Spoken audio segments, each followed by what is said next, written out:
Ce que cette femme fit devant le maître-autel de Rocamadour fut considéré comme l'acte le plus profane de la décennie. Elle défia l'Église, prit la sainte hostie de ses propres mains et la pulvérisa devant les fidèles en larmes, jurant à grands cris que Dieu n'était pas là.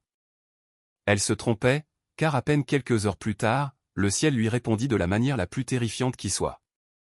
Quand elle arriva chez elle, le silence était absolu, et le miracle qui se produisit ensuite au service des urgences laissa les médecins tremblants de peur et sans la moindre explication scientifique. Avant de découvrir la fin de cette histoire qui a paralysé toute une région de France, faites une pause d'1 seconde et écrivez rapidement dans les commentaires depuis quelle ville vous nous écoutez. Laissez votre drapeau, montrez votre présence et préparez-vous, car ceci va secouer votre âme. Sous le soleil implacable de la campagne du Quercy, le village de Rocamadour ne semblait pas être une simple localisation géographique, mais un immense hôtel à ciel ouvert, où le temps se mesurait en prière et où l'air possédait une densité particulière, chargé de promesses murmurées et de l'arôme persistant de la cire fondue. C'était une matinée qui aurait dû être d'une paix absolue. Les cloches de la cathédrale basilique de Notre-Dame de Rocamadour carillonnaient avec cette cadence solennelle qui invitait les âmes à déposer leur fardeau sur le parvis et à entrer, nus de tout orgueil, devant la présence divine. Les ruelles escarpées attenantes étaient un fleuve humain, une marée vivante de pèlerins qui, les genoux marqués par la poussière du chemin et les visages creusés par la fatigue et l'espérance, avançaient lentement vers le cœur du sanctuaire. Là, au centre de toute cette ferveur, l'ostensoir doré resplendissait sur le maître-autel, exposant le Saint-Sacrement à une multitude qui n'avait pas besoin de voir pour croire, car ils sentaient dans leurs propres os la vérité de cette présence sacrée qui avait soutenu leur famille pendant des générations. Cependant, cette harmonie spirituelle était sur le point d'être fracturée par une présence dissonante qui se déplaçait à contre-courant de la dévotion populaire, comme une pierre acérée au milieu d'un torrent d'eau douce. Valérie Leclerc franchit le seuil de l'immense porte en bois sculpté, mais elle ne fit ni le signe de croix ni n'inclina la tête comme le faisaient tous les autres en entrant dans la maison de Dieu. Elle marchait le dos droit, le menton levé, une Bible aux couvertures noires serrée contre sa poitrine comme si c'était un bouclier ou une arme prête à être dégainée. À son âge, Valérie projetait une image d'autorité indiscutable. Son tailleur gris acier et ses cheveux relevés en un chignon sévère contrastaient violemment avec les châles colorés et les vêtements humbles des paysans qui remplissaient les bancs. Ses yeux sombres parcouraient l'intérieur du temple non pas avec admiration pour l'architecture romane ou respect pour le silence priant, mais avec un examen froid et calculateur, analysant chaque statue, chaque cierge allumé et chaque larme versée comme des preuves irréfutables d'une ignorance qu'elle se sentait appelée à éradiquer. Pour Valérie, ce spectacle de foi n'était pas émouvant, mais profondément répulsif, une manifestation de ce qu'elle appelait des « chaînes spirituelles » qui maintenaient son peuple lié à la misère et à la superstition. Tandis qu'elle avançait dans l'allée latérale, esquivant avec un certain dégoût le frôlement des fidèles qui s'entassaient, son esprit était un tourbillon de jugements silencieux mais féroces. Elle observa une jeune mère qui levait son enfant malade vers la statue de la Vierge et sentit une vague d'indignation lui monter à la gorge. Pour elle, ce n'était pas de l'amour, c'était de l'idolâtrie, un gaspillage d'espoir placé dans du plâtre et du bois. Le son des murmures répétitifs du chapelet lui était insupportable, un bourdonnement d'abeilles aveugles qui, selon sa théologie rigide et personnelle, n'atteignait aucun ciel, mais mourait sur le plafond voûté de l'église. Elle se voyait comme la seule porteuse de lumière dans une caverne d'ombre, une prophétesse moderne envoyée pour briser les idoles et libérer les esprits, même si pour ce faire elle devait blesser les cœurs. Elle s'arrêta près de l'une des immenses colonnes de pierre calcaire, observant avec un dédain particulier le point central de l'adoration de ce matin, la Sainte Hostie exposée dans l'ostensoir doré. Tandis que les vieillards ôtaient leurs chapeaux et que les femmes pleuraient en silence devant le petit cercle blanc, Valérie sentait son sang bouillir dans ses veines face à ce qu'elle considérait comme le plus grand mensonge de tous. Elle se souvenait amèrement des nuits de son enfance, voyant son propre père se consumer d'un cancer tout en priant ces mêmes images sans recevoir de réponse. Et cette vieille blessure, jamais guérie, palpitait maintenant sous le masque de son zèle religieux. Elle ne voyait pas Dieu sur l'autel, elle voyait la tromperie qui avait volé la paix à sa famille. Une petite vieille dame, Monique Dubois, qui était agenouillée près d'elle, leva les yeux et lui sourit avec une douceur innocente, essayant de partager la joie de la foi. Mais Valérie lui rendit un regard si glacial et vide de compassion que la pauvre femme baissa les yeux, frissonnante, sentant instinctivement l'obscurité qui venait d'entrer dans le temple. Valérie serra les poings. Il ne lui suffisait plus de prêcher dans son petit local loué à la périphérie du village. Elle sentait que le moment de l'action directe était arrivé et que Dieu, son Dieu, exigeait d'elle un acte de courage qui secourait les fondations de cette cathédrale de mensonges. Loin de la splendeur dorée et de l'encens aromatique de la basilique, le petit local que Valérie avait transformé en son centre de prédication offrait un contraste visuel et spirituel écrasant. C'était un ancien garage converti en salle de réunion, avec des murs peints d'un blanc clinique, éclairés par des tubes fluorescents qui clignotaient avec un bourdonnement constant, projetant une lumière froide et impitoyable sur les chaises métalliques pliantes. Là, il n'y avait ni mystère ni ombres accueillantes. Tout était exposé, brut et fonctionnel, un reflet exact de la théologie que Valérie avait construite pour se protéger de la douleur. Ce soir-là, face à sa congrégation, sa voix n'avait pas la cadence douce des prêtres qu'elle méprisait tant, mais le tranchant d'un scalpel décidé à extirper un cancer. Elle arpentait l'estrade en bois, frappant la Bible contre sa paume ouverte avec un rythme qui résonnait dans le silence tendu de ses fidèles. Elle leur parlait de la cécité spirituelle qui recouvrait la région comme un brouillard toxique, décrivant avec un luxe de détails et un mépris viscéral les scènes de dévotion dont elle avait été témoin ce matin au sanctuaire, qualifiant la foi simple de ses voisins d'affront direct au Dieu vivant qu'elle prétendait représenter.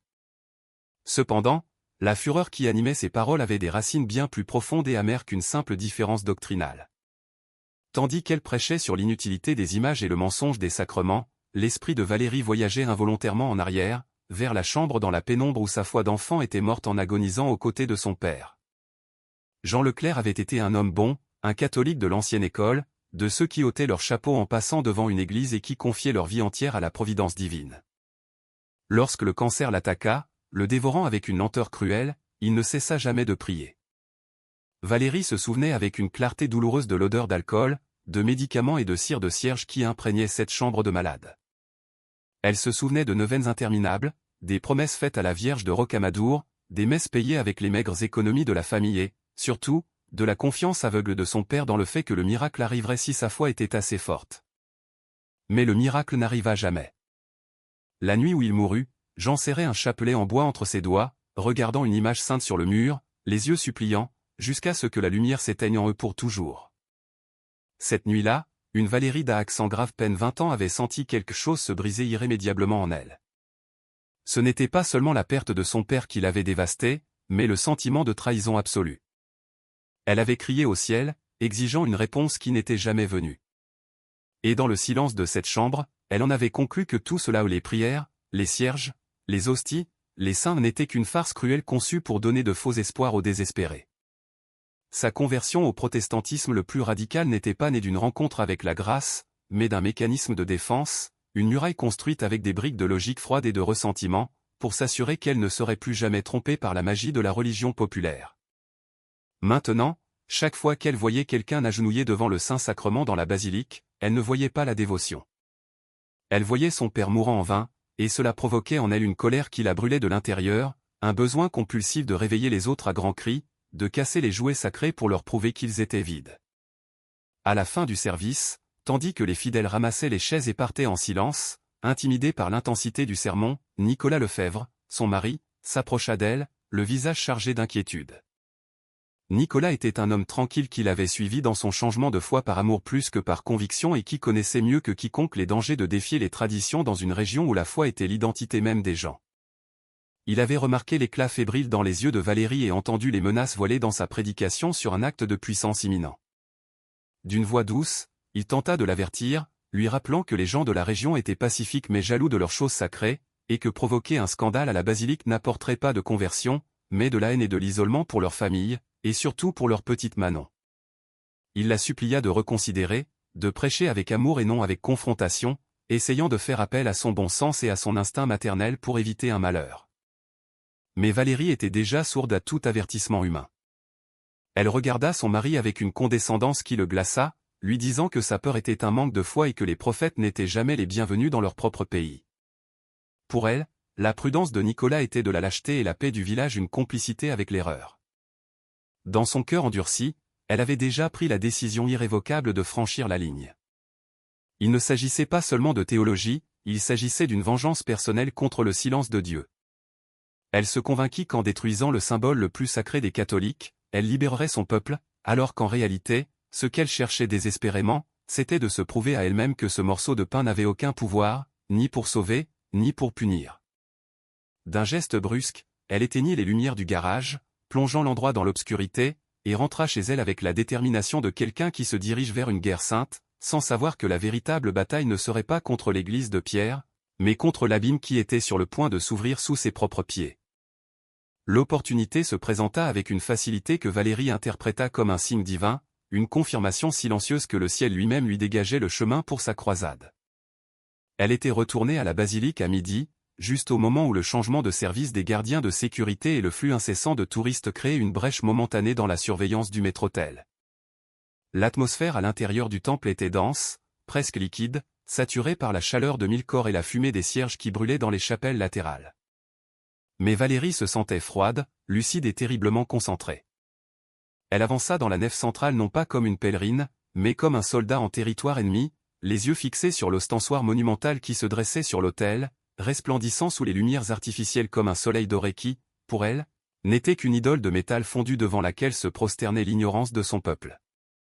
Son cœur battait avec un rythme lourd et douloureux contre ses côtes, un mélange d'adrénaline pure et d'une peur atavique que son esprit rationnel tentait désespérément d'étouffer, se rappelant encore et encore qu'il n'y avait rien de surnaturel là, seulement du pain et du vin, matière inerte sans aucun pouvoir pour se défendre. En arrivant à la balustrade de communion, Valérie ne s'arrêta pas pour s'agenouiller. Profitant du fait que le prêtre âgé s'était retiré momentanément vers la sacristie et que les quelques enfants de chœur présents étaient distraits en rangeant les missels, elle enjamba le petit cancel en bois avec une agilité surprenante. Un murmure de confusion parcourut les premiers bancs. Les fidèles les plus proches levèrent la tête, pensant peut-être qu'il s'agissait d'une dévote submergée par l'émotion qui cherchait à toucher la nappe de l'autel, une scène courante dans ce lieu de ferveur débordante. Mais l'expression sur le visage de Valérie n'était ni de supplication ni d'amour, mais d'une détermination féroce et hallucinée. Elle monta les marches de marbre qui séparaient l'humain du divin, et le son de ses talons résonnant dans le presbytère fut le premier avertissement que quelque chose de terrible était sur le point de se produire. Monique Dubois, qui continuait à prier son chapelet au premier rang, sentit un frisson lui parcourir le dos et porta les mains à sa bouche, pressentant le désastre avant qu'il ne se produise, comme si l'air lui-même s'était soudainement vicié. Valérie arriva devant l'ostensoir. Il était là, à portée de main, le centre magnétique de la foi de millions de personnes, exposées et vulnérables. Valérie hésita. Une voix enfantine à l'intérieur d'elle, peut-être l'écho de la petite fille qui allait à la messe en tenant la main de son père, cria « Non ». Mais le souvenir de la mort agonisante de Jean et du silence de Dieu dans cette chambre d'hôpital écrasa tout remords. D'un mouvement brusque et violent, elle tendit la main et arracha la lunule de l'ostensoir, la pièce circulaire de verre et d'or qui contenait la sainte hostie. Le bruit du métal heurtant le métal résonna comme un coup de feu dans l'acoustique parfaite de la basilique, glaçant le sang de toutes les personnes présentes. Le temps sembla s'arrêter. Les chants cessèrent, les murmures s'éteignirent, et des centaines d'yeux se fixèrent sur la femme qui, debout à l'endroit le plus sacré, tenait dans ses mains ce qui pour eux était le corps du Christ. Valérie regarda la forme blanche et ronde, s'attendant à sentir un éclair, une décharge, quelque chose. Mais elle ne sentit rien, seulement la texture sèche de la farine. « Regardez votre Dieu !» cria-t-elle d'une voix qui se brisait par l'hystérie, se tournant vers la foule paralysée. « Ce n'est que du pain. C'est un mensonge. Personne ne vous écoute, personne ne vous sauve. » Et alors, elle le fit. Avec une violence née de la douleur la plus profonde, Valérie sortit la sainte hostie de la lunule et ferma son poing sur elle. Le craquement sec de l'hostie se brisant fut audible dans le silence sépulcral du temple. Un son minuscule mais dévastateur qui frappa les oreilles des fidèles avec la force du tonnerre. Elle ouvrit la main et laissa tomber les fragments sur le sol en marbre, les piétinant avec fureur tout en continuant à crier des incohérences sur l'idolâtrie et la liberté, profanant en quelques secondes ce que des générations avaient vénéré pendant des siècles. Les morceaux blancs restèrent éparpillés sur le tapis rouge comme des étoiles tombées et mortes. Alors que l'écho de son cri résonne encore sous les voûtes et que les fragments sacrés gisent sur le sol, l'histoire s'arrête une seconde devant l'horreur. Si vous aussi, vous sentez la gravité de cette offense et voulez voir comment la justice divine répond à l'orgueil humain, abonnez-vous dès maintenant à la chaîne. Ne laissez pas cette histoire se perdre. Rejoignez-nous pour être témoin du miracle qui va arriver. L'acte était consommé. Valérie resta debout, haletante, la poitrine se soulevant et s'abaissant violemment, attendant la réaction. Elle leva les yeux vers la coupole, presque au défi, mais le plafond ne s'ouvrit pas. Il n'y eut pas de feu du ciel. Il y avait seulement un silence absolu, dense et lourd, qui commença à se remplir lentement, non pas de cris de colère, mais du son déchirant des pleurs collectifs. Elle avait rompu le pain, mais ce faisant, elle avait brisé le cœur d'une communauté entière. Et dans ce vide terrifiant, pour la première fois, Valérie sentit l'abîme glacial d'une solitude qu'aucune théologie ne pouvait expliquer. Elle était seule sur l'autel, entourée de fragments, et bien qu'elle se sentît victorieuse, son âme commença à trembler sans qu'elle puisse comprendre pourquoi. Le fracas sacrilège de la sainte hostie écrasée sous la semelle de la chaussure de Valérie ne fut pas suivi par l'explosion de violence qu'elle, dans son délire de persécution, avait anticipé et presque désiré. Son corps était tendu, préparé à l'impact, ses muscles contractés attendant les coups, les insultes ou la prise brutale des gardes de sécurité qui la traîneraient dehors comme une martyre de la vérité. Cependant, ce qui se passa ensuite fut bien plus déconcertant et dévastateur pour sa psyché que n'importe quelle agression physique. Le temple n'explosa pas de colère. Il s'effondra sur lui-même dans un spasme de douleur collective si aigu qu'il semblait physique. Le silence initial, ce vide d'oxygène provoqué par le choc, fut soudainement rompu, non pas par des cris de guerre, mais par un son guttural et déchirant, une lamentation unanime qui jaillit de centaines de gorges à la fois, comme si chaque personne présente avait senti le piétinement de Valérie directement sur sa propre poitrine, sur sa propre chair vive. C'était le son de l'orphelinat, les pleurs d'enfants qui voient leur père être frappé sans que celui-ci ne lève la main pour se défendre. Le père Pierre Bernard, un homme robuste de 60 ans qui était sorti en courant de la sacristie en entendant les premiers cris, s'arrêta net en arrivant au presbytère. Son visage ne reflétait pas la fureur d'un juge, mais l'horreur blême de celui qui assiste à un meurtre. En voyant les fragments blancs éparpillés sur le marbre rouge et la silhouette provocante de Valérie debout sur eux, le prêtre ne courut pas vers elle pour la pousser. Au lieu de cela, il fit quelque chose qui désarma complètement la posture défensive de la pasteur. Il se laissa tomber à genoux avec un coup sec, ignorant la douleur de l'impact contre la pierre dure, et se mit à pleurer ouvertement, sans honte, se couvrant le visage de ses mains avant de s'incliner jusqu'à toucher le sol avec son front dans un geste de prostration totale. Il ne regardait pas la femme. Pour lui, à ce moment de tragédie suprême, Valérie avait cessé d'exister. Toute son attention, tout son amour et sa douleur étaient concentrés sur les particules humiliées au sol. « Pardon, Seigneur, pardon. Pardon » répétait le prêtre d'une voix étouffée. Et sa supplication agit comme un catalyseur pour la foule paralysée, comme une vague qui se retire et frappe avec une force renouvelée. La communauté réagit. Il n'y eut pas de lynchage. Les gens commencèrent à enjamber les bancs, non pour attaquer l'intruse, mais pour entourer l'autel. Hommes, femmes et enfants coururent vers le presbytère et formèrent un mur humain autour des fragments et du prêtre, tournant le dos à Valérie. Ils s'agenouillèrent en cercle concentrique, créant une barrière de corps vivants et de prière entre la profanatrice et le sacré. Monique Dubois, avec ses jambes arthritiques, se traîna jusqu'à être près des restes et, des larmes coulant dans les sillons de son vieux visage, commença à entonner le « Béni soit Dieu », un chant de réparation qui fut bientôt repris par des centaines de voix tremblantes. L'air se remplit d'une vibration mystique, un mélange de sanglots et de cantiques qui avait une force gravitationnelle propre. Valérie se vit soudainement exclue, non pas expulsée par la force, mais ignorée, réduite à une insignifiance absolue face à la magnitude de l'amour que les gens professaient pour ce qu'elle avait détruit. Valérie recula d'un pas, confuse, sentant le sol devenir instable sous ses pieds. Son scénario mental s'était brisé. Elle était la protagoniste, l'héroïne qui défiait le système, celle qui devait être crainte ou haïe. Mais ces catholiques ne la regardaient pas avec haine. Ils la regardaient, quand l'un d'eux osait se retourner, avec une pitié profonde et terrifiante. Une petite fille agrippée à la jupe de sa mère au premier rang du cercle humain la fixa avec de grands yeux humides et demanda à sa mère dans un murmure que Valérie, étrangement, put entendre par-dessus les chants « Maman, pourquoi la dame a-t-elle tapé Jésus ?» L'innocence de la question fut comme une gifle froide. Valérie tenta de rire, tenta de retrouver sa colère, tenta de leur crier à nouveau qu'ils étaient des idolâtres aveugles, mais les mots restèrent coincés dans sa gorge. Son acte de puissance semblait soudain petit, vulgaire et sale face à la dignité monumentale de ces gens agenouillés. La sécurité de la basilique arriva enfin, se frayant un chemin à travers la foule priante avec un respect révérencieux. Ils ne menottèrent pas Valérie. Ils la prirent simplement par les bras avec fermeté et la guidèrent vers la sortie latérale, la protégeant ironiquement d'une foule qui n'avait aucune intention de la toucher.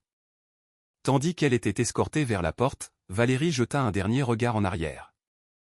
Elle vit le père Pierre Bernard se traînant à genoux, ramassant chaque miette de la sainte hostie avec la langue, baisant le sol où elles étaient tombées, traitant la poussière comme de l'or moulu. L'image de cette dévotion extrême, de cet amour qui s'humiliait jusqu'au sol pour sauver ceux qui étaient aimés, se grava dans la rétine de Valérie avec du feu. Elle sortit à la lumière brillante de l'après-midi, mais elle sentit qu'elle venait d'entrer dans une ombre froide. Personne ne la poursuivit, personne ne lui jeta de pierre. La porte de la basilique se referma derrière elle avec un son lourd et définitif, la laissant dehors dans le monde bruyant et profane, tandis qu'à l'intérieur, le miracle de la communauté souffrante commençait à guérir la blessure sans elle.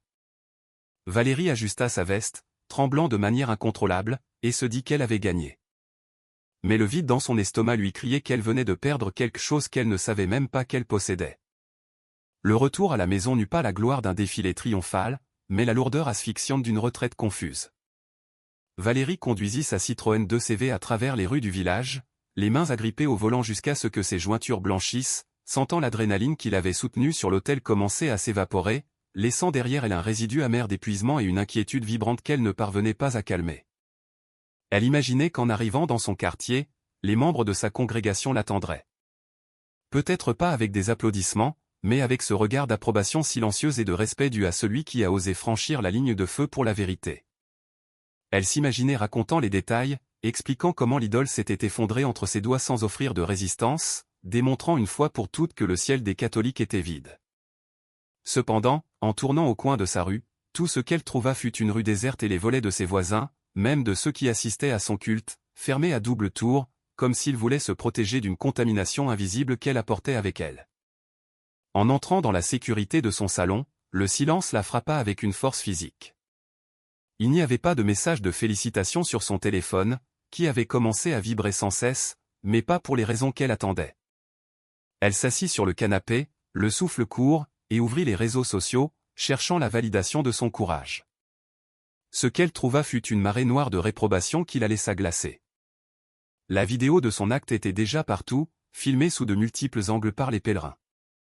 Mais les commentaires ne célébraient pas sa foi. Ils la condamnaient avec une férocité qui ne faisait pas de distinction entre les dénominations. Ce qui lui fit le plus mal, ce qui lui planta vraiment une épine dans l'orgueil, ne furent pas les insultes des catholiques, qu'elle attendait et appréciait même comme des médailles de persécution, mais le rejet absolu de son propre monde. Le Conseil des pasteurs de la région avait publié un communiqué urgent se désolidarisant de ses actions, qualifiant sa protestation de « vandalisme spirituel » et de « fanatisme dangereux », qui mettait en péril la paix sociale et la liberté religieuse de tous les évangéliques en France. Tiède, ce ne sont que des tièdes et des lâches, siffla Valérie à l'écran de son téléphone, le jetant sur le coussin avec mépris. Elle se leva, arpentant la pièce en essayant de ranimer la flamme de sa propre justice, se disant que les prophètes étaient toujours lapidés, qu'Élie aussi avait été seul contre les prophètes de Baal. Mais la solitude de sa maison de campagne était différente de la solitude d'une grotte de prophètes. Elle semblait stérile, vide, dépourvue de la présence de Dieu qu'elle invoquait tant. C'est alors qu'elle entendit le bruit sans équivoque d'une valise se fermant dans la chambre principale. Son cœur fit un bond. Elle courut vers la chambre et trouva Nicolas, son mari, finissant de faire ses valises à la hâte. À côté de lui, la petite Manon était assise sur le lit, serrant un ours en peluche, les yeux grands ouverts et effrayés, sentant la tension électrique qui remplissait la maison comme un gaz sur le point d'exploser. Valérie s'arrêta sur le seuil, bloquant la sortie avec son corps, passant de la confusion à la colère en une fraction de seconde. Elle lui exigea de savoir ce qu'il faisait, l'accusant de l'abandonner au moment où elle avait le plus besoin de lui, d'être comme les pharisiens qui la critiquaient sur Internet. Mais Nicolas ne cria pas. Il se tourna vers elle avec une expression que Valérie ne lui avait jamais vue en 10 ans de mariage. Un mélange de déception profonde et d'une peur authentique, non pas pour elle, mais à son sujet. D'une voix tremblante mais ferme, il lui dit qu'il ne s'agissait pas de théologie, mais d'humanité. Il lui dit que ce qu'elle avait fait à la basilique n'était pas un acte de foi, mais de haine pure, et que cette haine avait apporté une obscurité dans leur vie qu'il n'était pas disposé à laisser toucher sa fille. « Tu n'as pas brisé une idole, Valérie » lui dit Nicolas, prenant Manon dans ses bras et passant à côté d'elle sans la toucher. « Tu as brisé le cœur des gens et tu nous as mis une cible dans le dos à tous. J'emmène la petite chez ma mère jusqu'à ce que tu retrouves la raison. » Le claquement de la porte par Nicolas résonna dans la maison comme le sceau final d'une sentence. Le bruit du moteur de la voiture s'éloignant laissa un vide assourdissant. Valérie resta debout dans le couloir, seule, complètement seule pour la première fois de sa vie. Elle courut à la porte et verrouilla, les mains tremblantes, non pas pour empêcher quiconque d'entrer, mais pour s'enfermer avec sa propre raison, qui commençait à ressembler dangereusement à la folie. « Je n'ai pas besoin de vous » murmura-t-elle. Je n'ai besoin que de toi, Seigneur. Elle essaya de prier, de lever les mains et de louer comme elle le faisait chaque dimanche, cherchant cette euphorie chaude qui confirmait habituellement son élection. Mais les mots tombaient morts de ses lèvres au sol. Le plafond semblait de bronze, impénétrable. Il n'y avait pas de voix, pas de réconfort, pas de feu. Il n'y avait qu'elle et le souvenir vivace, qui tournait en boucle dans son esprit, du craquement sec de la sainte hostie se brisant. La nuit tomba sur le village, et tandis que dehors on murmurait des prières de réparation et qu'on allumait des bougies aux fenêtres, la maison de Valérie restait dans l'obscurité. Elle s'assit à la table de la cuisine, regardant ses propres mains sous le clair de lune qui filtrait par la fenêtre. Ses mains avaient touché ce que d'autres considéraient comme sacré et l'avaient détruit. Elle se sentait puissante, oui, mais c'était le pouvoir destructeur et solitaire de celui qui brûle une forêt. L'isolement se referma sur elle comme une prison aux murs invisibles. Il n'y avait pas de Dieu qui lui parlait, pas de mari qui la soutenait. Pas de fille qui riait. Il n'y avait que l'orgueil, froid et dur comme une pierre dans son estomac, qui la maintenait droite, tandis que tout le reste autour d'elle s'effondrait en silence, se préparant à la véritable chute que la logique humaine ne pourrait pas expliquer.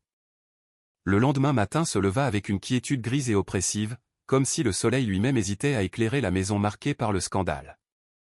Valérie se réveilla sur le canapé, le cou raide et les vêtements froissés de la veille, avec un goût métallique dans la bouche, qui n'était autre que le résidu de l'amertume et de l'insomnie. Pendant les quelques heures où elle avait réussi à somnoler, ses rêves avaient été un labyrinthe d'images fracturées, des fragments blancs tombant comme une neige interminable, le visage en larmes du père Pierre Bernard, et la porte de sa propre église se fermant sur son visage, encore et encore. Elle se leva avec un effort physique considérable, secouant le cauchemar avec la détermination de celle qui refuse d'accepter la défaite, se disant que ce n'était que l'épreuve du feu nécessaire pour purifier son ministère. Elle se prépara un café noir et fort, planifiant mentalement sa stratégie de défense, rédigeant dans sa tête les communiqués de presse et les vidéos de réponse où elle exposerait l'hypocrisie de ses détracteurs.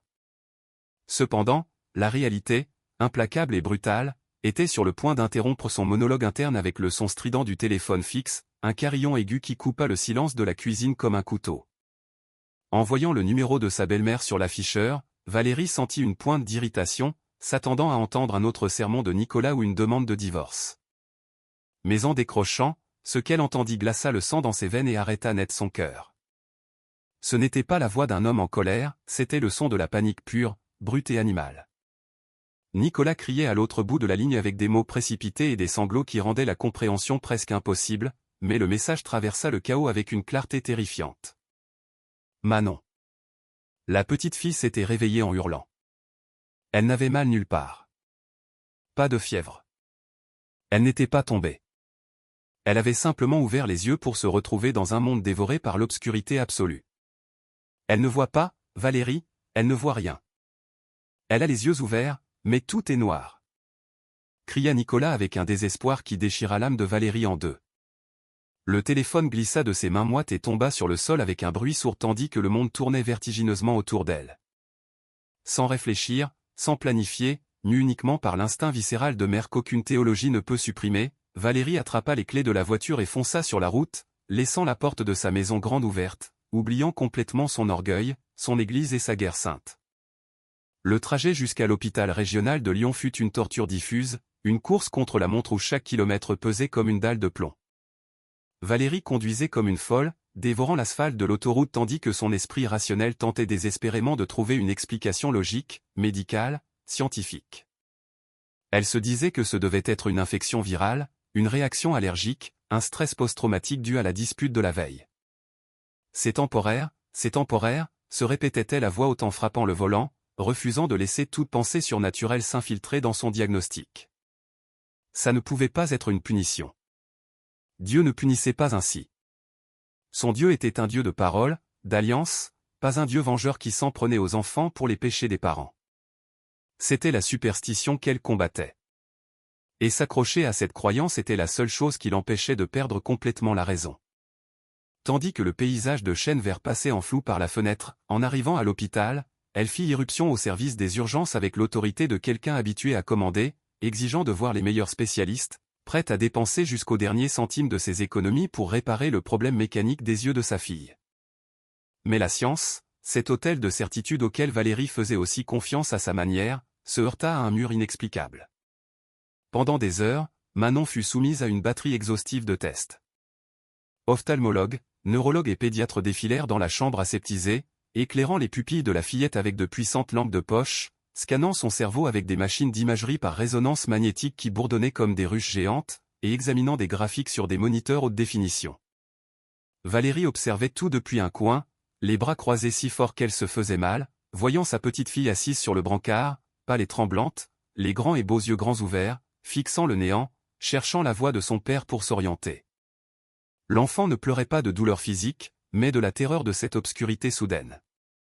Finalement, le chef du service de neurologie, un homme grisonnant au visage fatigué, s'approcha de Valérie et de Nicolas, les résultats à la main et une expression de perplexité professionnelle qui terrifia Valérie plus que n'importe quelle mauvaise nouvelle directe. « Madame, monsieur, nous ne comprenons pas ce qui se passe », admit le médecin en enlevant ses lunettes et en se frottant l'arête du nez. Physiquement, les yeux de Manon sont parfaits. Ses rétines sont intactes, le nerf optique est sain, et l'IRM ne montre aucune tumeur, aucun caillot, aucune inflammation dans le cortex visuel. Il n'y a aucune raison médicale pour qu'elle ne voie pas. C'est comme si quelqu'un avait éteint l'interrupteur de la vision, mais que le câblage était intact. Nous appelons cela une cécité corticale transitoire, ou psychogène, mais dans de tels cas, il y a généralement un traumatisme physique sévère préalable, et ici, il n'y a rien. Les mots du médecin tombèrent sur Valérie comme des meules de moulin. Aucune raison médicale. La phrase résonna dans sa tête, se moquant de sa logique. L'argent ne servait à rien, la médecine ne servait à rien, son éloquence ne servait à rien. Elle s'approcha du lit et regarda sa fille. Manon tourna la tête en entendant ses pas, et ses yeux vides qui reflétaient autrefois la lumière semblaient maintenant deux miroirs noirs qui renvoyaient à Valérie l'image de sa propre obscurité intérieure.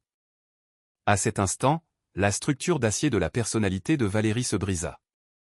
Ce ne fut pas une pensée consciente, mais une révélation qui la frappa à l'estomac. Elle avait voulu éteindre la fausse lumière de la foi des autres. Elle avait voulu rendre les gens aveugles à leurs idoles. Et maintenant, dans une ironie cosmique et terrible, la seule lumière qui lui importait, la lumière des yeux de sa fille, s'était éteinte. Nicolas la regarda de l'autre côté du lit, et dans ses yeux, il n'y avait pas d'accusation, seulement une tristesse infinie qui disait ce qu'ils savaient tous les deux sans oser le nommer. Valérie sentit ses jambes flancher. Le sol en linoléum blanc de l'hôpital sembla se dissoudre. Elle tomba à genoux à côté du lit en métal, non pas pour prier en tant que pasteur, mais en s'effondrant sous le poids insupportable de sa propre impuissance. Elle saisit la petite main froide de Manon et la serra contre sa joue mouillée. Et pour la première fois depuis des années, le cri qui sortit de sa gorge n'était pas un cri de protestation ou d'enseignement, mais un cri de peur pure et absolue face à un mystère que son orgueil avait réveillé et qu'elle ne savait maintenant comment rendormir. Elle était complètement vaincue. Et dans cette défaite, sur ce sol froid d'hôpital, la véritable histoire était sur le point de commencer. L'aube s'installa sur l'hôpital de Lyon avec un poids sépulcral, ce silence dense de 3 heures du matin où la frontière entre la vie et la mort semble devenir plus mince et perméable. Seule la respiration entrecoupée de Valérie brisait cette quiétude. Nicolas, épuisé par la douleur et la tension émotionnelle, avait finalement succombé au sommeil dans un fauteuil inconfortable dans le coin, la tête tombée sur sa poitrine. Mais Valérie restait éveillée, montant une garde désespérée au chevet de sa fille. Ses yeux, rougis et secs à force de pleurer, étaient fixés sur le visage endormi de Manon. La petite fille reposait dans une obscurité qui ne disparaîtrait pas au lever du soleil. Et cette pensée était un acide qui rongeait les entrailles de Valérie. Pendant des heures, elle avait tenté de prier avec autorité, comme on le lui avait enseigné dans son séminaire, réprimant dans l'ennemi et déclarant la guérison par des cris étouffés. Mais ses paroles rebondissaient contre les murs aseptisés de la chambre. Sa théologie du pouvoir était à court de batterie. Sa foi guerrière ressemblait maintenant à une épée en carton face à un char blindé. Pour la première fois depuis des décennies, Valérie n'avait rien à exiger de Dieu. Elle se sentait nue, petite, une particule de poussière flottant dans un univers indifférent. C'est alors, au point le plus bas de sa misère, qu'elle lâcha un instant la main de Manon et laissa tomber sa tête sur les draps blancs, en signe de reddition. « Je ne sais pas quoi faire », murmura-t-elle, et sa voix sonna étrange, dépouillée de toute l'arrogance de la pasteur qui était montée sur le maître-autel. « Si c'est à cause de moi. Si mon orgueil l'a aveuglée. Alors prends mes yeux. Rends-moi aveugle, mais pas elle. S'il te plaît, pas elle. » Ce n'était pas une déclaration, c'était la supplique d'une mendiante. Et à l'instant exact où cette prière d'humilité quitta ses lèvres, l'atmosphère de la chambre changea d'une manière impossible à expliquer par les lois de la physique. L'odeur acre et chimique du désinfectant et de l'alcool qui imprégnait chaque centimètre de l'hôpital s'évanouit soudainement. À sa place, l'air commença à se remplir d'un parfum doux, intense et envoûtant. Une odeur de tubéreuse fraîche, de rose de Provence et d'encens fin, le même arôme que Valérie avait si souvent méprisé dans les églises catholiques, l'associant à l'idolâtrie, mais qui envahissait maintenant la chambre aseptisée avec une réalité si dense qu'on pouvait presque la goûter. Valérie leva la tête, confuse, cherchant la source de l'odeur. Elle regarda vers la porte fermée, pensant qu'une infirmière était peut-être entrée avec des fleurs, mais le couloir était vide et sombre à travers la vitre. C'est alors qu'elle la vit. Ce n'était pas une figure humaine solide, ni une apparition théâtrale avec des ailes et du tonnerre. C'était une lumière douce, dorée et pulsante qui commença à se former non pas au plafond, mais au pied du lit de Manon. La lumière ne blessait pas les yeux, elle était chaude, accueillante, et se mit lentement à prendre une forme circulaire, parfaite et blanche. Valérie retint son souffle, son cœur martelant dans sa gorge. La forme était sans équivoque, elle était ronde, blanche et rayonnante. C'était la forme même de la Sainte Hostie qu'elle avait pulvérisée avec ses mains et piétinée avec ses pieds moins de 48 heures auparavant. Mais cette fois, elle n'était pas faite de farine inerte, elle était faite de lumière vivante et émanait une présence qui remplit la pièce d'une paix si profonde qu'elle en était douloureuse. Valérie voulut crier, voulut fuir, terrifiée par la certitude que le jugement était arrivé, que cette lumière venait la consumeur pour son sacrilège. Elle se recroquevilla sur sa chaise, se couvrant le visage, attendant le feu, attendant le châtiment qu'elle savait mériter. Mais le feu ne vint pas. Au lieu de brûler, elle sentit une chaleur qui l'enveloppa comme une couverture maternelle. La lumière ne l'accusait pas, elle l'embrassait. Elle sentit une compassion infinie émaner de cette présence, un amour qui connaissait chacune de ses erreurs, chaque gramme de sa haine, et qui pourtant décidait de rester là. Il n'y eut pas de paroles audibles, mais dans son esprit résonna un message clair, non pas comme une voix, mais comme une connaissance directement communiquée à l'âme, « Je suis le pain de vie. Celui qui vient à moi n'aura jamais faim. » Valérie se mit à pleurer, mais cette fois, ce n'étaient pas des larmes de rage ou de peur, c'étaient des larmes de dégel. L'armure de fer qu'elle portait depuis la mort de son père fondit. Elle comprit avec une clarté dévastatrice qu'elle s'était battue contre l'amour lui-même. La lumière circulaire se déplaça doucement et se posa sur les yeux de la petite fille. L'enfant s'agita dans son lit. Valérie resta paralysée, n'osant pas respirer. Manon fronça les sourcils, bougea la tête sur l'oreiller et, lentement, ouvrit les yeux.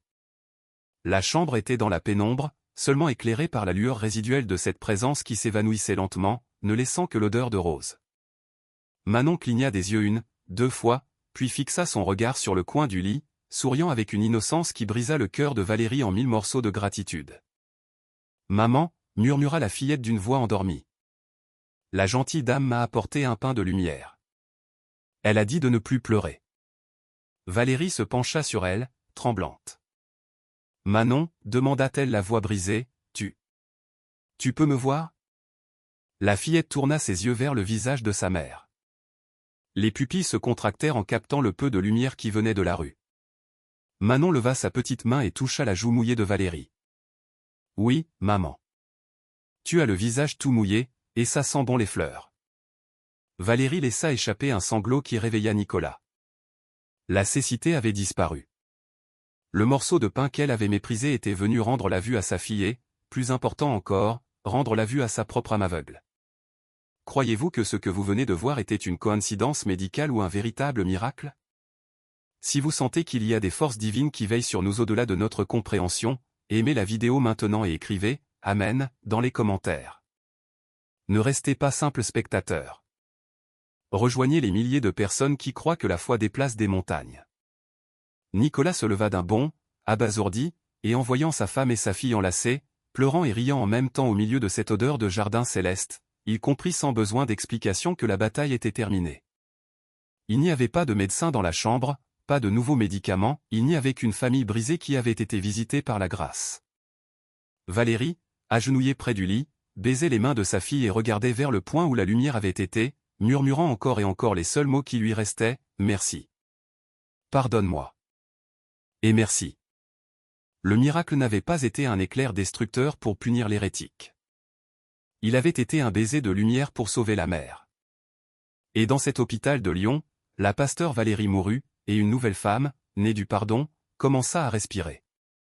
Le lever du jour amena une agitation frénétique dans le couloir de l'hôpital, un contraste absolu avec la paix surnaturelle qui avait régné dans la chambre 402 quelques instants auparavant. Les infirmières du matin, alertées par le changement soudain des signes vitaux de Manon et par le mouvement inhabituel dans la chambre, entrèrent avec leur efficacité routinière, pour s'arrêter net, confuses par la scène. Au lieu de trouver des parents dévastés veillant sur le sommeil d'une enfant aveugle, elles trouvèrent Manon assise dans son lit, coloriant avec avidité dans un cahier que Nicolas avait sorti de la valise, dévorant de ses yeux chaque nuance de rouge, de bleu et de vert comme s'il s'agissait de mets exquis. Le chef de neurologie arriva quelques minutes plus tard, le visage encore marqué par l'oreiller et le scepticisme, mais en effectuant l'examen clinique, son incrédulité professionnelle s'effondra. La fillette suivait la lumière de la lampe de poche sans faillir, lisait les petites lettres de l'affiche murale et décrivait avec précision la couleur de la cravate du médecin. Rémission spontanée, murmura le docteur en prenant des notes furieuses dans le dossier, utilisant la terminologie froide de la science pour masquer ce que ses yeux lui criaient être impossible. Il n'y avait aucune explication physiologique à la disparition totale d'une cécité corticale en quelques heures, sans laisser de traces. Mais la preuve était là, respirant et souriant. Pour Valérie, cependant, la confirmation médicale était sans importance. Elle savait ce qui s'était passé.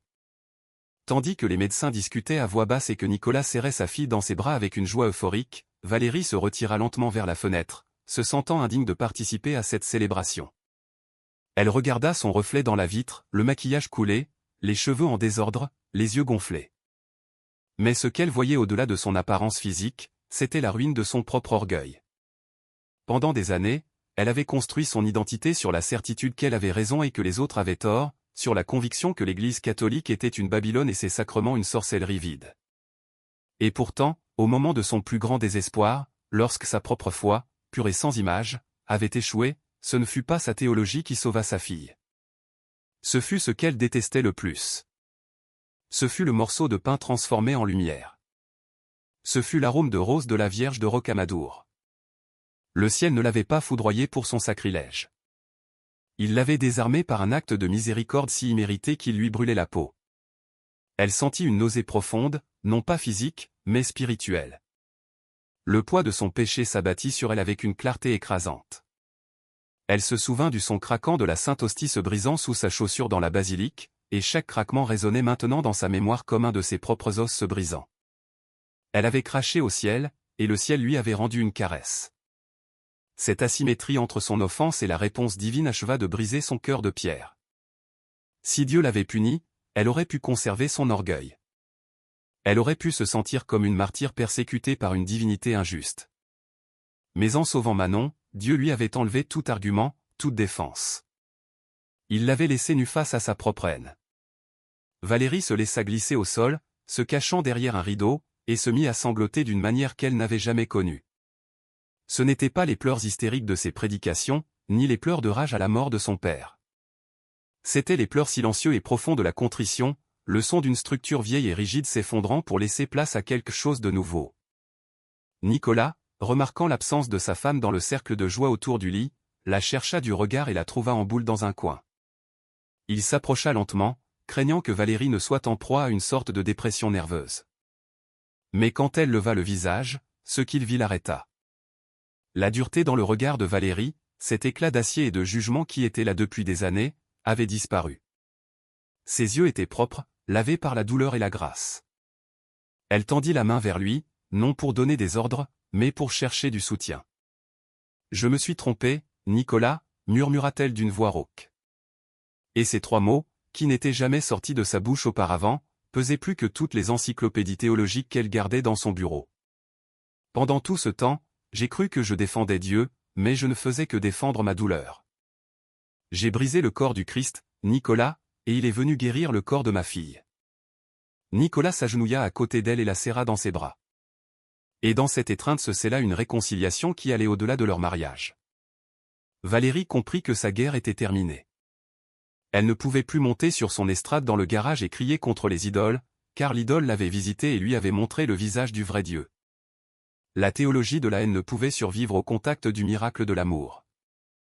Elle regarda vers le lit où Manon riait avec une infirmière et sentit une gratitude si immense que sa poitrine lui faisait mal. Mais avec la gratitude naquit un besoin urgent, une dette d'honneur qu'elle devait régler. Il ne suffisait pas de remercier dans le secret de son cœur ou dans la pénombre d'un hôpital. Son offense avait été publique, un scandale qui avait blessé des milliers de personnes. Sa réparation ne pouvait donc être moindre.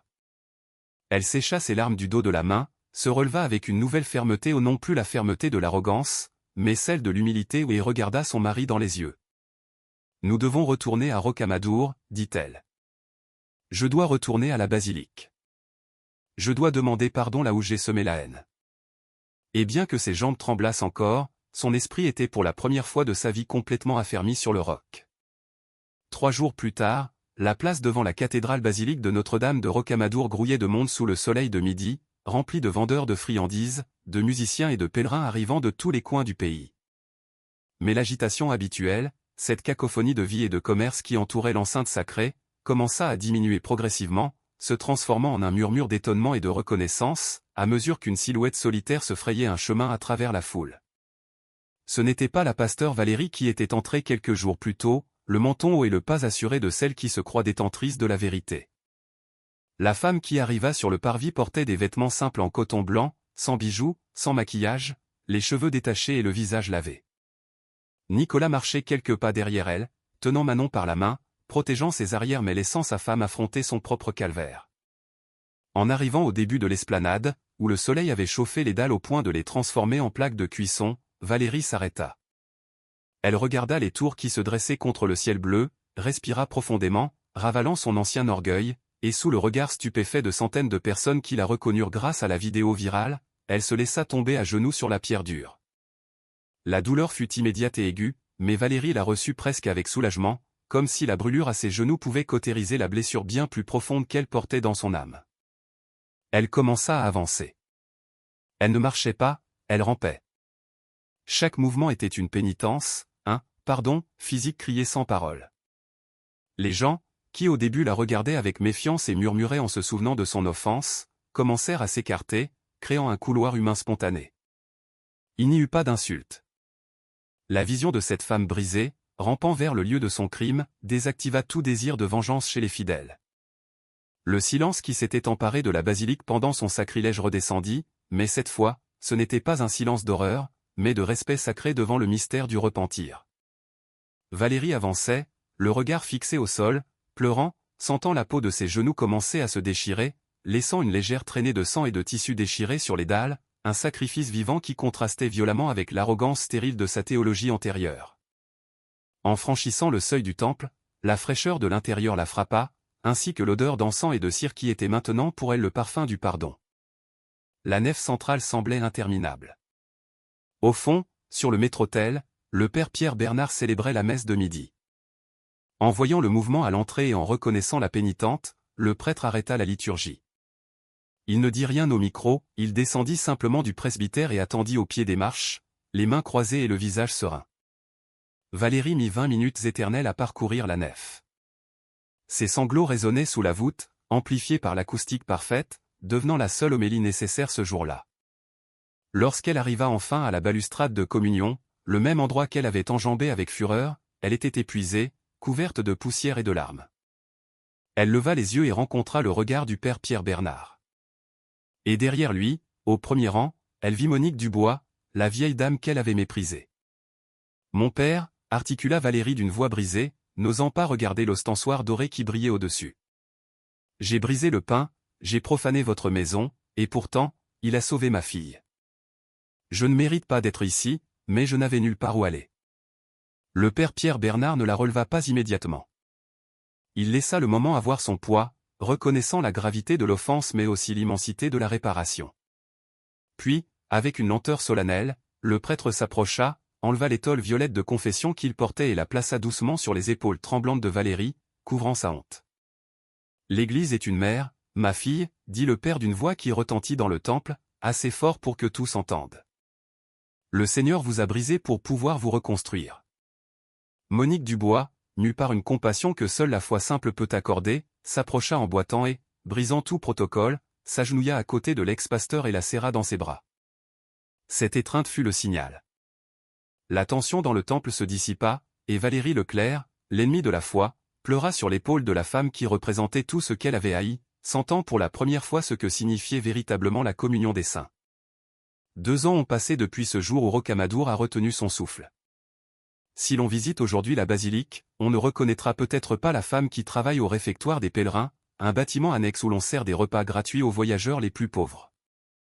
Elle porte un tablier bleu taché de sauce et de savon, les cheveux attachés en une queue de cheval pratique et les mains rougies par l'eau chaude et le dur labeur. Valérie Leclerc ne monte plus sur les estrades. Elle a fermé son garage, vendu le matériel de sonorisation et dissous sa congrégation, conseillant à ses anciens fidèles de chercher Dieu dans l'amour et non dans la guerre. Beaucoup l'ont traitée de folle. D'autres ont dit qu'elle avait subi un lavage de cerveau par les prêtres.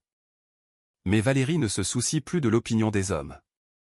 Elle a trouvé une paix que les applaudissements et l'autorité ne lui ont jamais donnée. Sa mission n'est plus de crier des vérités, mais de servir des soupes, de laver les pieds fatigués des pèlerins et de nettoyer les tables où mangent ceux qui, comme elle, arrivent affamés de quelque chose de plus que du pain. L'après-midi, lorsque le travail au réfectoire est terminé, Valérie entre dans la basilique. Elle ne va pas au centre, ne cherche pas à être au premier plan. Elle s'assoit sur l'un des derniers bancs, presque caché dans la pénombre. À ses côtés se trouve toujours Manon, maintenant une fillette de 9 ans au regard vif et curieux, qui tient dans ses mains un petit chapelet en bois, montrant à sa mère comment égrener les perles, inversant les rôles de maître et d'élève. Nicolas les accompagne, ayant retrouvé non seulement sa femme, mais une compagne de vie qui comprend maintenant que la vraie force ne réside pas dans le poing qui frappe, mais dans la main qui caresse.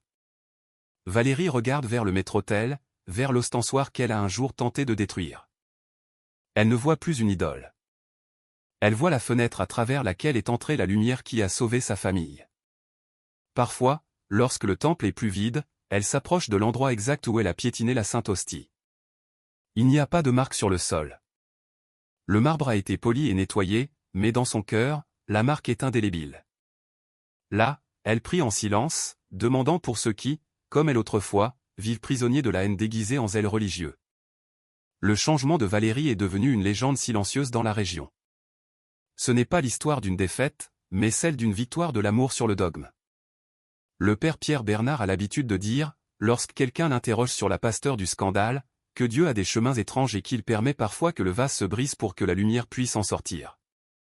Valérie a appris que la foi n'est pas un ensemble d'arguments pour gagner un débat, mais une expérience de rencontre qui transforme la vie. Sa voix, autrefois utilisée pour diviser, sert maintenant à consoler les mères qui arrivent en pleurant au réfectoire avec des enfants malades.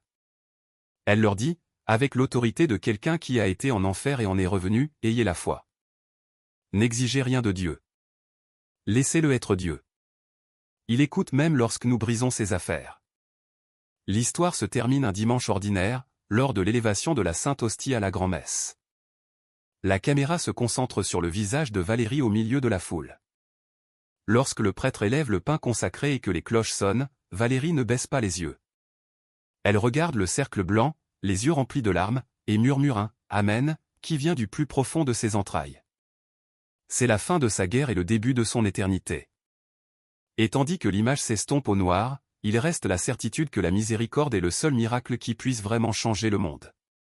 Si cette histoire de rédemption a touché une corde sensible dans votre cœur, si vous croyez qu'il n'y a pas d'erreur si grande que l'amour de Dieu ne puisse réparer, je vous invite à faire partie de notre communauté.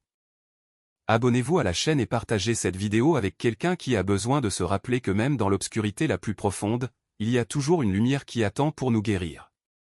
Je suis Jem, et on se retrouve pour la prochaine histoire de foi.